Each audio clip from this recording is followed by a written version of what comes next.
അല്ലാഹു അല്ലാതെ ആരാധനക്കർഹനില്ല എന്നാണ് ലാ ഇലാഹ ഇല്ലല്ലാ എന്ന പരിശുദ്ധമായ വാക്യത്തിന്റെ അർത്ഥം എന്ന് നമ്മൾ പഠിച്ചു.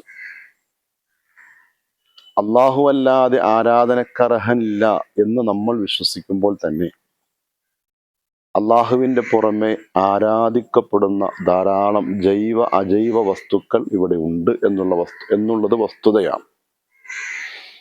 കല്ല്, കരട്, കാഞ്ഞിര, കുറ്റി മുതൽ മുള്ള്, മുരട്, മൂർഖൻ പാമ്പ് വരെ ചന്ദ്രനും സൂര്യനും ജീവിച്ചിരിക്കുന്ന വ്യക്തികൾ പോലും ആരാധിക്കപ്പെടുന്ന സാഹചര്യം നമ്മുടെ ചുറ്റുവട്ടമുണ്ട്. നമ്മൾ ആരെയും പരിഹസിക്കുന്നില്ല, ആരെയും കളിയാക്കുന്നില്ല. പക്ഷെ നമ്മളിവിടെ പ്രഖ്യാപിക്കുന്നത് യഥാർത്ഥത്തിൽ ആരാധനയുടെ അവകാശിയായിട്ടുള്ളവൻ അള്ളാഹു മാത്രമാണ് എന്നാണ്. ഇങ്ങനെ വിശ്വസിക്കുവാനുള്ള കാരണം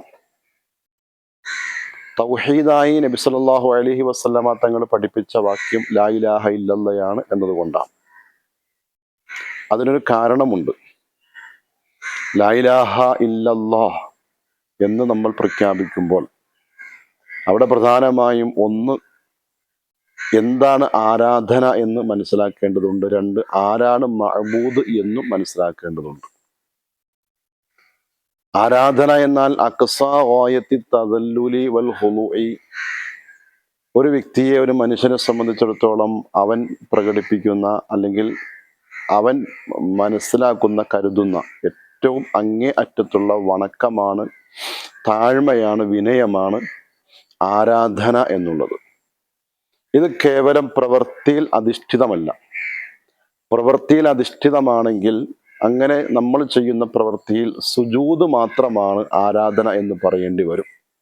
കാരണം സുജൂദിനാണ് ഇതേപോലെ ഏറ്റവും പൂർണ്ണതയിൽ എത്താൻ കഴിയുന്നത്. റുക്കൂഇനും നൃത്തത്തിനും അല്ലെങ്കിൽ മറ്റു പ്രാർത്ഥനക്കും ഒന്നും അത് സാധിക്കുന്നില്ല.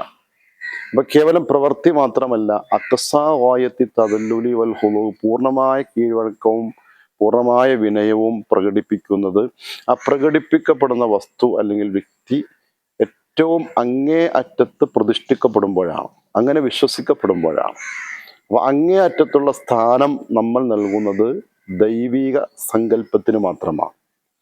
ആ ദൈവത്തിന്റെ പ്രവാചകർക്ക് പോലും നമ്മൾ കൊടുക്കാത്ത, ഏറ്റവും അപ്പുറത്തുള്ള, അതിൻ്റെ അപ്പുറത്ത് മറ്റാർക്കും വകവെച്ചു കൊടുക്കാത്ത ഒരു അവകാശിയാണ് യഥാർത്ഥത്തിൽ മഅബൂദ്, ഇലാഹ് എന്നുള്ളത്. അങ്ങനെ വകവെച്ചു കൊടുക്കണമെങ്കിൽ ഇലാഹാവണം, ദൈവമാകണം എന്ന് പറയുമ്പോൾ മഅബൂദ് ആരായിരിക്കണം എന്നുള്ള ഒരു വസ്തുത കൂടി ഇവിടെ നാം പഠിക്കേണ്ടതുണ്ട്.